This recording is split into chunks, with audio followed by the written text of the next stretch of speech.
열왕기 하권 1장. 엘리야와 아하지야 임금. 아합이 죽은 뒤에 모압이 이스라엘을 거슬러 반란을 일으켰다. 아하지야는 사마리아에 있는 자기 옥상방의 격자 난간에서 떨어져 다쳤다.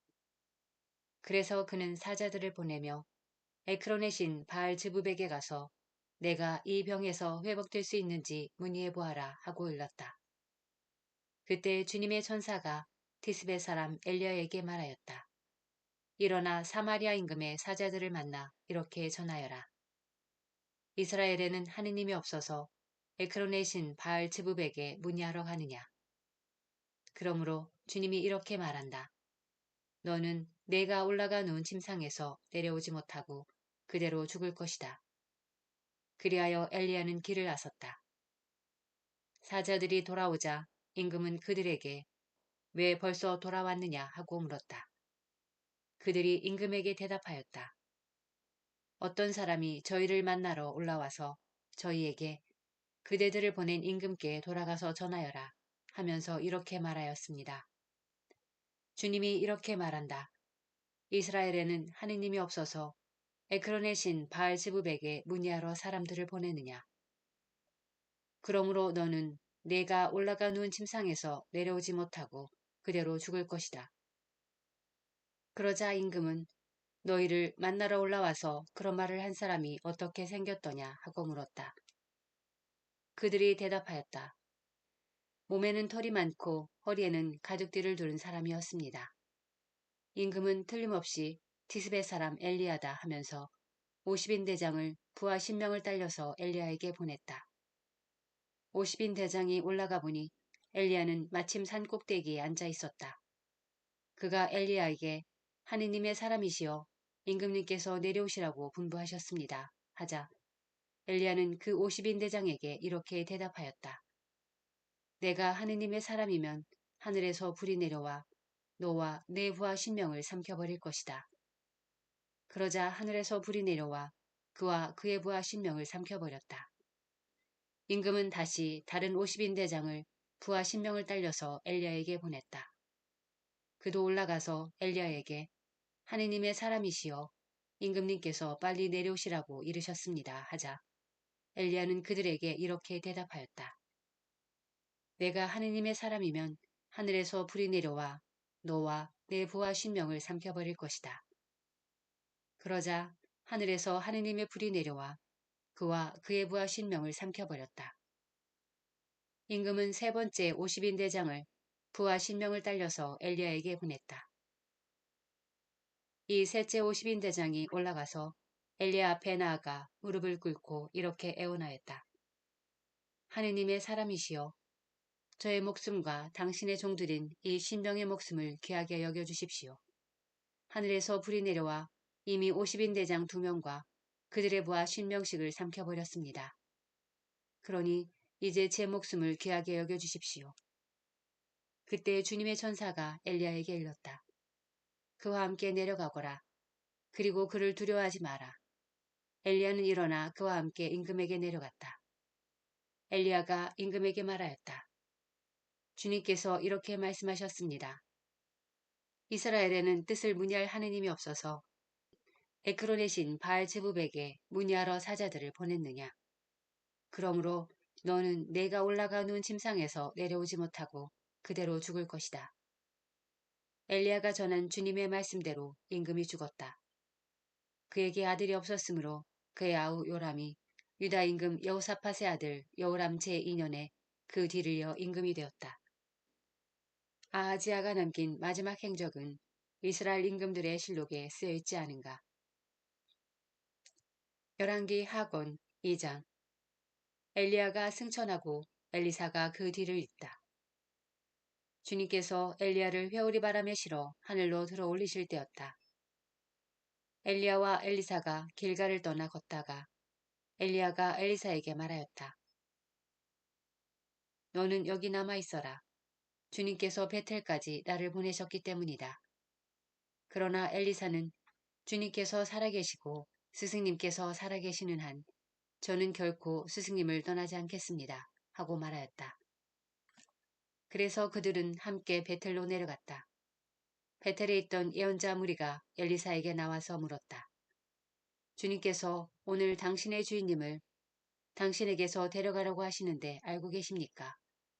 그가 대답하였다. 나도 알고 있으니 조용히 하시오. 엘리야가 또 엘리사에게 말하였다. 너는 여기 남아 있어라. 주님께서 나를 예리코로 보내셨기 때문이다.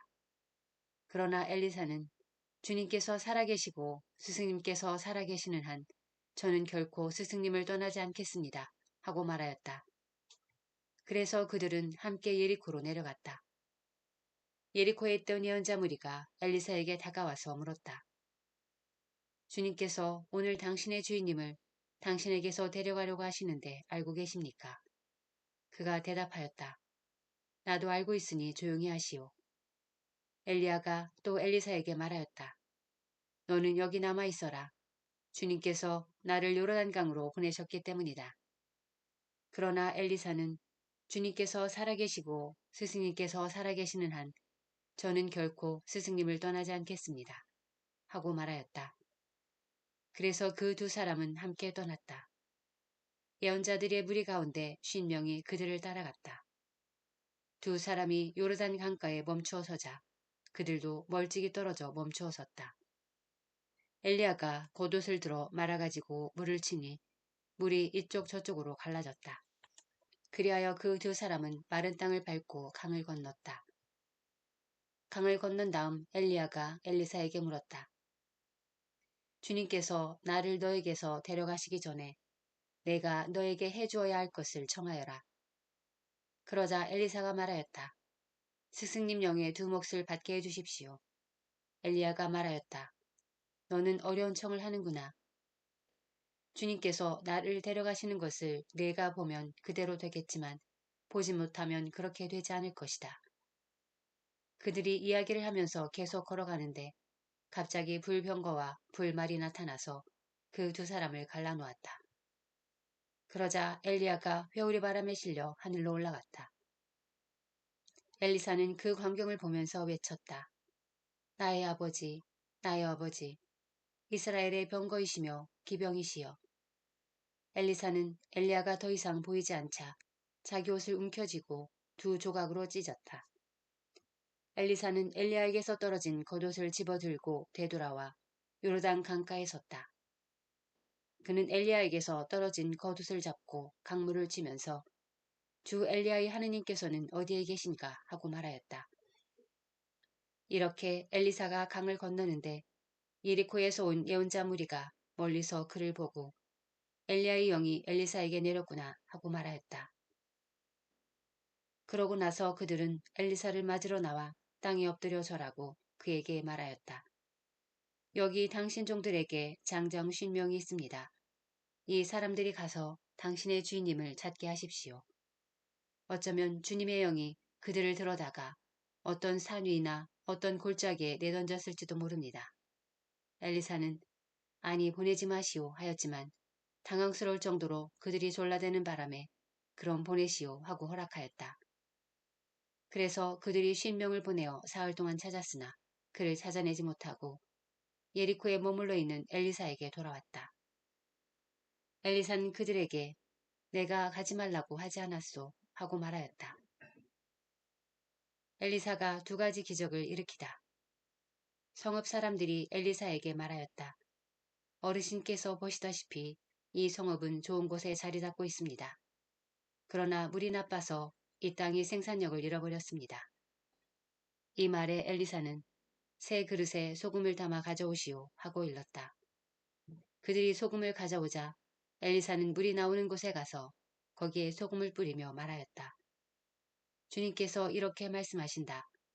내가 이 물을 되살렸으니 이제 다시는 이 물 때문에 죽거나 생산력을 잃는 일이 없을 것이다.